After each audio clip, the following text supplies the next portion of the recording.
संपूर्ण क्रांति जयप्रकाश नारायण के द्वारा दिया गया भाषण का एक अंश है। यह भाषण पटना के गांधी मैदान में 5 जून 1974 को दिया गया था और इस भाषण को सुनने के लिए देश के कोने कोने से लोग आए हुए थे। लाखों की भीड़ हुई थी उस दिन और यह भाषण इतना ज़्यादा फेमस हुआ कि भाषण के बाद लोगों के हृदय में क्रांतिकारी विचार धधक उठे और आंदोलन न एक भयंकर रूप ले लिया। और यह आंदोलन जो है ना, आपको इंदिरा गांधी का सत्ता था उसको उखाड़ फेंकने के लिए जो है ना, आपको जयप्रकाश नारायण, जिनका आगे चल के नाम जेपी होता है, उनके द्वारा दिया गया था। और जयप्रकाश नारायण जो भाषण देना शुरू करते हैं उससे पहले वो कहते कि अभी अभी जो रेणु जी जो आई और कविता पढ़ी वो ना बहुत ज़्यादा इमोशनल था और उससे ना हमें कुछ याद आ गया है। और इस कहानी को सुन के, उस कविता को सुन के ना जो रेणु जी बोली है, मेरा हृदय भर उठा है। और हमको एक कहानी याद आ गया कि हम एक बार जो ना वेल्लोर अस्पताल के लिए रवाना हुए थे, तो वहाँ जाते समय ना मद्रास में 2 दिन अपने दोस्त श्री ईश्वर अय्यर के साथ रुके थे। और वहाँ पे ना जब श्री ईश्वर अय्यर के साथ रुके हुए थे तो हमसे मिलने ना दिनकर बाबू आए थे, जो कि बहुत बड़े कवि हैं, रामधारी सिंह दिनकर, और गंगा बाबू तो इसे हमारा रूममेट टाइप का था, तो वो हमारे साथ रहता था, तो उसका बात हटा दीजिए। लेकिन दिनकर जी जब मिलने आए थे तो दिनकर जी हमसे मिलकर बहुत प्रसन्न हुए, बहुत खुश हुए कि तुम अच्छा काम कर रहे हो, ठीक ना, कि इंदिरा गांधी के खिलाफ तुम बोल रहे हो, ठीक ना, बहुत अच्छा काम कर रहे हो। बहुत सारा कहानी सुनाए, वो हमारी कविता सुनाए वो, और बोले क्या मुझसे कि तुम आंदोलन जो शुरू किए हो एक आशा के साथ किए हो, तुम्हारे साथ हजारों लाखों लोग हैं जिनका आशा जुड़ा हुआ है, उसे निराशा मत करना और ऐसे ही आगे बढ़ते रहो। तो यह सुनकर ना सब लोग ताली बजाने लगता है। तो जयप्रकाश नारायण जी कहते हैं कि ताली मत बजाओ, मेरी बात चुपचाप सुनते रहो, और हो सकता है तो तुमको बलिदान करना होगा, कष्ट सहना होगा, गोली और लाठियों का सामना करना पड़ेगा, जेलों में जाना होगा, हो भी सकता है तो तुम्हारा जो जमीन है वो उसका कुर्की हो जाए, लेकिन तुम लोग को डरना नहीं है, साथ में आना है और संपूर्ण क्रांति का हिस्सा बनना है।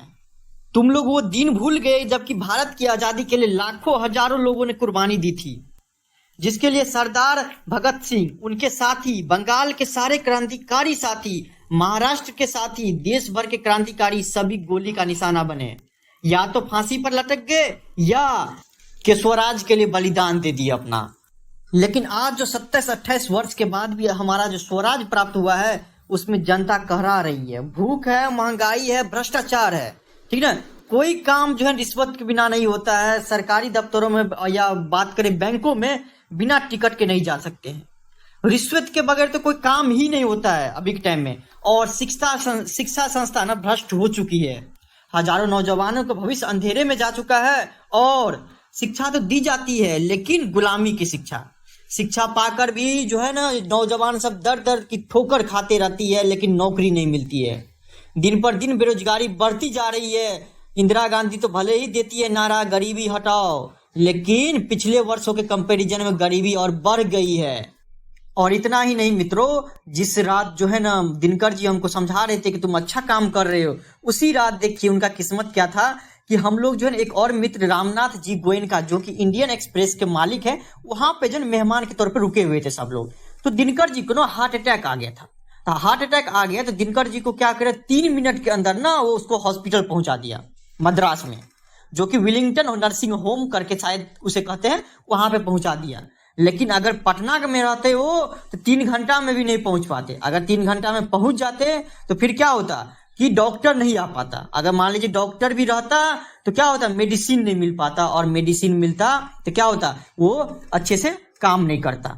और देखिए वही आप मान लीजिए, वैसे तो हम बचा नहीं पाए दिनकर जी को, दिनकर जी का जिंदा नहीं देख पाए, लेकिन अगर पटना में होता तो कब का ना वो मर जाते। एक बार पटना के हॉस्पिटल जाके देख लीजिए किस तरह का वो वहां पे हालत है, किस तरीके से मरीज का ट्रीटमेंट होता है, देख के ना आप तंग हो जाइएगा, बोलेगा इससे अच्छा हम प्राइवेट हॉस्पिटल में चले जाएंगे। लेकिन आपको पटना हॉस्पिटल में PMCH वगैरह में नहीं जाएंगे।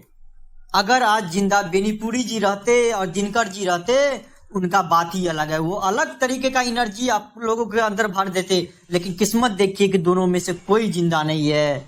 जयप्रकाश नारायण आगे कहते हैं, मित्रों यूथ फॉर डेमोक्रेसी, अर्थात क्या लोकतंत्र में जन युवकों का आना चाहिए, युवक जितने भी है उनको आना चाहिए। हम तो बूढ़े हो गए हैं, हम दूसरी पीढ़ी के हो गए हैं, आप नई पीढ़ी के लोग हैं। देश के का भविष्य आपके हाथों में है, उत्साह है आपके अंदर, शक्ति है आपके अंदर, जवानी है आपके अंदर, आप नेता बनिए।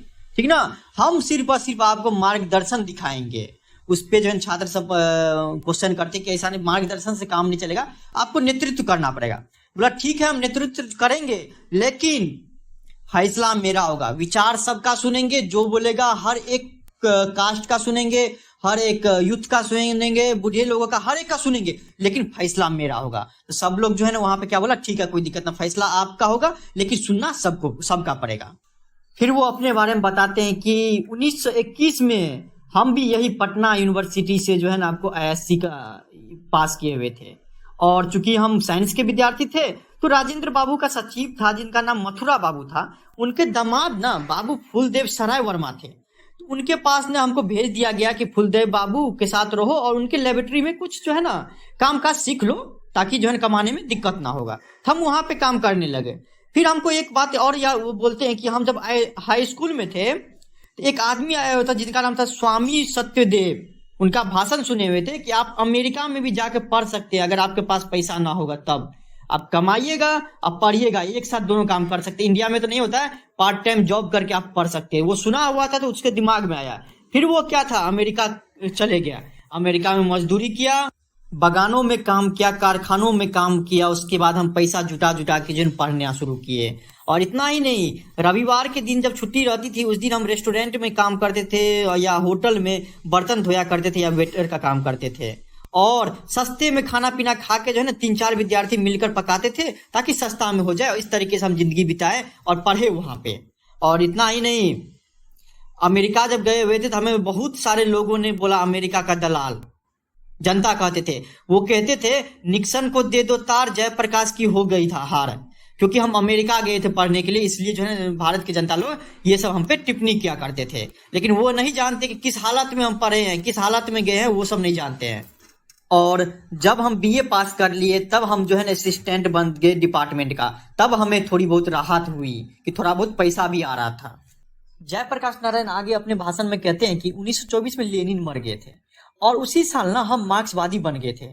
ठीक ना। उनका मकसद था कम्युनिस्ट पार्टी का गठन करना, अर्थात क्या कि किसी एक आदमी के हाथ में सत्ता नहीं रहना चाहिए। जैसे कि इंडिया का बात कर लेते, इंडिया में क्या है, आपको कांग्रेस ही आपको 70 साल तक सत्ता चलाते आ रहे हैं। तो उसका मकसद ये नहीं था, उसका मकसद ये था कि हर एक आदमी के बीच में आपको समानता रहना चाहिए। ठीक ना, हर एक आदमी को सत्ता में जाने का अधिकार होना चाहिए। लेकिन वो सब क्या करता था, जो भी आता था सत्ता में तो वो उसको दबा देता था।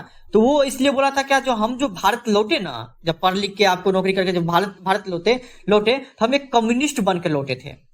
और सबसे पहले हम कांग्रेस में दाखिल हो सकते थे, हम कम्युनिस्ट में भी जा सकते थे, लेकिन हम गए कांग्रेस में क्योंकि हम जानना चाहते थे अंदर से कांग्रेस काम किस तरीके से करता है। और लेनिन ने भी हमको सिखाया कि जो भी गुलाम देश है उसमें सबसे पहले जो सत्ता में है उसके जो है ना अंदर आप चले जाइए, उसके बाद उसके बारे में जानिए, तब उस सत्ता को हटाने में ज्यादा आपको क्या रहना चाहिए, हो सकेगा कि अच्छे तरीके से आप सत्ता हटा सकते हैं। इसलिए हम सबसे पहले कहाँ चले गए, कांग्रेस में चले गए। और हमको तो गफूर साहब, चंद्रशेखर बाबू बहुत समझाए कि कुछ भी करो सरकार के खिलाफ मत जाओ। ठीक है ना, सरकार के अंदर ही आ जाओ, सरकार के खिलाफ मत बोलो। लेकिन एक चीज बताइए, ये जो इतना लोग जो गांधी मैदान में आए हुए हैं, कुछ बस से आए हैं, कुछ रेल से आए हैं, कुछ ट्रक से आए हैं, अपना डीजल भरा के ले आए हैं, हम एक पैसा तक नहीं खर्चा किए, उसका उम्मीद हमसे जुड़ा हुआ है। हम कैसे भूल जाए, हम कैसे आपको सरकार के खिलाफ नहीं लड़े, हमको लड़ना पड़ेगा। और जब हमसे जो ना पुलिस के उच्च अधिकारी मिलने आते हैं ना तो हमको बोलता है कि आप सही कर रहे हैं और डेमोक्रेसी को आप बचा रहे हैं, हमसे बोलता है। और वही पुलिस वाला क्या करता है, जब गांधी मैदान में आदमी सब आते रहता है तो लाठी चार्ज करता है। अरे हम समझिए उनका अधिकार है, लेकिन उनके दिल में थोड़ा सा भी जो ना आपको मोह माया नहीं है, उनको तो डूब जाना चाहिए कि वही आदमी हमको बोलता है कि आप अच्छा काम करते हैं और हमारे ही आदमी को, हमारे ही जनता को क्या करता है, लाठी चार्ज करता है। वो सब सोचिए, सोचने वाली बात है। और यहाँ तक तो दीक्षित जी के मुंह से हम सुने हैं कि एक बार बोल रहे थे वो कि जयप्रकाश नारायण जी अगर आप ना होते ना तो बिहार जल गया होता अभी तक। फिर से ना वो वेल्लोर के बारे में चर्चा करते हैं और कहते हैं कि वेल्लोर में जो हमारे परम मित्र रहते थे, जिनका अभी अभी चर्चा हुआ, उमाशंकर जी दीक्षित, हाँ, वो जब पटना आए हुए थे ना हमारे बारे में बहुत अच्छा बातें बोले हुए थे। और एक बात और जो अभी अभी पढ़े हैं कि वो बोले हुए थे कि जयप्रकाश नारायण अगर ना होता ना तो बिहार जल गया होता। ठीक ना, वही उमाशंकर जी दीक्षित जो है ना, वो उनका हमारा ना बहुत पुराना रिश्ता है। मतलब 32-33 का जो आंदोलन चला था ना, उसमें वो अंडरग्राउंड बम्बई में हुए थे, पूरे अंडरग्राउंड थे, कौन? आपको दीक्षित जी। और इतना नहीं, सदानंद जी जो कि फ्री प्रेस के मालिक थे, हाँ, उनके द्वारा जब फ्री प्रेस की स्थापना किया गया था, उन्होंने दीक्षित जी के बारे में बोला है क्या कि वो ब्रेन ऑफ बॉम्बे। वो फिर से आगे कहते हैं कि किसी भी व्यक्ति से हमें व्यक्तिगत झगड़ा नहीं है, चाहे वो इंदिरा गांधी क्यों न हो, लेकिन उनकी नीतियों से झगड़ा है, उनके सिद्धांतों से झगड़ा है, उनके कार्यों से झगड़ा है। हमको जो गलत करते हैं हम उनके साथ नहीं देंगे कभी भी। उनकी नीति अगर गलत है, सिद्धांत अगर गलत है, उनकी पॉलिसी अगर गलत है तो हम विरोध करते रहेंगे, आजीवन विरोध करेंगे। ऐसा नहीं है कि हम बापू का, महात्मा गांधी का विरोध नहीं किए, हम विरोध बापू का भी कर दिए हैं। तो ये इंदिरा गांधी किस खेत की मूली है। हम यहाँ तक तो आलोचना जवाहरलाल नेहरू जो कि बड़े भाई हैं उनका भी किए हैं, तो ये इंदिरा गांधी किस खेत की मूली है। हाँ, इतना नहीं, हम लाल बहादुर शास्त्री का भी विरोध किए हुए हैं जब वो कश्मीर के बारे में बोले थे। तो हम तो शुरू से आपको आलोचना करते आ रहे हैं, जो गलत है उसको हम गलत बोलते आ रहे हैं। और ये सब जो बड़े बड़े लोग हैं जो इंदिरा गांधी के समर्थक है, वो बाद में हमको समझाने आते हैं कि ऐसा मत बोलो। हम उसको एक को बात बोलते हैं कि अगर हम सही है तो उसे एक्सेप्ट करो, एक्सेप्ट करो। अगर हम सही बोल रहे हैं तो अगर मान लो जो गरीबी हटाओ का नारा दे रहे हो, लेकिन गरीबी तो और बढ़ ही रहा है, तो बोलो हाँ हम गरीबी बढ़ा रहे हैं, बस बात खत्म। लेकिन हम तो भाषण देना नहीं छोड़ेंगे, हम तो आपको विरोध करना नहीं छोड़ेंगे। और पता है ज्यादा करप्शन राजनीति में किस लिए है? उसका मेन रीजन है क्या? इलेक्शन का खर्चा, चुनाव का खर्चा करोड़ों रुपया में जाता है। वो कहाँ से करोड़ों रुपया का ये करेगा कंपनसेशन? तो जनता से ही लेता है, जनता का ही टैक्स काटता है, ठीक ना। अब ब्लैक मनी और बढ़ते जा रहा है, बढ़ते जा रहा है, बढ़ते जा रहा है। सबसे ज्यादा करप्शन होता है राजनीति में, जो चुनाव कराता है 5 साल के बाद, उसमें। इसको रोकने का ना सिर्फ एक तरीका है कि गरीब आदमी को उम्मीदवार बनाओ, मजदूर आदमी को उम्मीदवार बनाओ, किसान आदमी को उम्मीदवार बनाओ, पढ़ा लिखा को उम्मीदवार बनाओ, ताकि वो लोग करप्शन नहीं करेगा। अब वही जो मंत्री पिछले बार था उसी को बनाओगे तो उसको, वो तो जानता है करप्शन करना कैसे आता है, वो तो करबे करेगा करप्शन, वो तो निरंकुश अपने मन से चलबे करेगा जीतने के बाद। तो वो उस तरीके से और करप्शन जो है ना बढ़ जाएगा, भ्रष्टाचार और बढ़ जाएगा, कम नहीं होगा। अगर कम करना चाहते हो एकदम स्वतंत्र आदमी को लाओ, ठीक। हाँ, इसके लिए अगर हम बोलते हैं कि कोई गरीब आदमी को उम्मीदवार बनाओ, मजदूर का उनको उम्मीदवार बनाओ, तो लोग सब क्या करते हैं, प्रेस वाला सब, न्यूज वाला सब छापते हैं क्या कि जेपी जी जो है, जयप्रकाश नारायण जी, तो दल विहीन लोकतंत्र चाहता है। अरे हम दल विहीन लोकतंत्र ही चाहते हैं। दल विहीन लोकतंत्र का मतलब समझते हो पहले क्या होता है? दल विहीन का मतलब होता है कि ऐसा दल जिसका जो है ना सबको आजादी हो बोलने का, सब खड़ा हो सके। हम ऐसा राष्ट्र चाहते हैं, ऐसा पार्टी चाहते हैं जिसमें सबको समान रूप से योगदान होना चाहिए, चाहे छोटे वर्ग का हो, किसी भी जाति का हो। सो ने सिर्फ जो विधायक पिछले साल जीता है उसी इस साल भी वही जीतेगा, जो प्रधानमंत्री पिछले साल था वो भी इसी साल प्रधानमंत्री बनेगा। ऐसा नहीं है, हम ऐसा राजनीति नहीं चाहते हैं। तो इस पर ना न्यूज वाला सब पूछता है कि देखिए आप जो बोल रहे हैं तो भ्रष्टाचार कम करने के लिए, तो चुनाव के लिए आप सलाह क्या देना चाहेंगे? तो वो 3 सलाह देते हैं कि पहला, आम उम्मीदवार को चयन करो, आम उम्मीदवार को खड़ा करो, और दूसरा, अगर कोई काम हो रहा है तो कार्यक्रम पर निगरानी रखो कि क्या काम कर रहा है क्या नहीं कर रहा है मेरा विधायक, ठीक ना। अगर काम नहीं कर रहा है, तीसरा, तो उसको बोलो इस्तीफा देने के लिए, वो हमेशा नहीं रहेगा तो नहीं रहेगा। 3 कारण से जो है हम आपको जो है ना देश को अच्छा कर सकते हैं, किसी भी पार्टी को अच्छा कर सकते हैं। और अगर मान लो कि उसी जो पहले था विधायक, उसी विधायक को लाएंगे तो क्या होगा? भ्रष्टाचार तो हो ही रहा था, घुसखोरी भी होगा, उसको पैसा नहीं देंगे तो काम ही नहीं करेगा, क्योंकि उसका पावर बढ़ते जाते रहता है। अगर छात्र को नहीं लाएंगे तो और घुसखोरी बढ़ेगा, क्योंकि पढ़ा लिखा रहेगा नहीं नेता तो क्या करेगा? घुसखोरी खाएगा या फिर भ्रष्टाचार करेगा, तो ये बढ़ते रहेगा। इस सब को कम करने के लिए हम सबको साथ आना पड़ेगा, और सबका साथ आएंगे तब सबका विकास होगा, और तभी हम अपनी जिंदगी को अच्छे तरीके से बिता सकते हैं। एक राष्ट्र आगे बढ़ेगा तभी बढ़ेगा, ठीक। चलिए, धन्यवाद। कवि का ना परिचय छूट गया था, जिसमें आपको जयप्रकाश नारायण का जन्म की बात करें तो 11 अक्टूबर 1902 बताया जाता है, जबकि मृत्यु 8 अक्टूबर 1989 बताया जाता है। और उनका जन्म जो है आपको सिताब दियारा गाँव, हाँ, उत्तर प्रदेश के बलिया और बिहार के सारण जिले में फैला हुआ है ये गाँव। उनको न बचपन में सब बॉल कह के बुलाते थे, और बड़ा होने पे जेपी के नाम से अभी भी फेमस है वो। और यह तो थे राजनेता, इसलिए राजनीतिक जीवन ज्यादा पूछता है, जिसमें आपको 1929 में वो कांग्रेस में शामिल हुए थे। उसके बाद वो 1932 में सविनय अवज्ञा आंदोलन के दौरान वो जेल भी गए हैं, और जेल से बाहर आते ही कांग्रेस का सोशलिस्ट पार्टी का गठन हो रहा था, उसमें वो अहम भूमिका निभाए।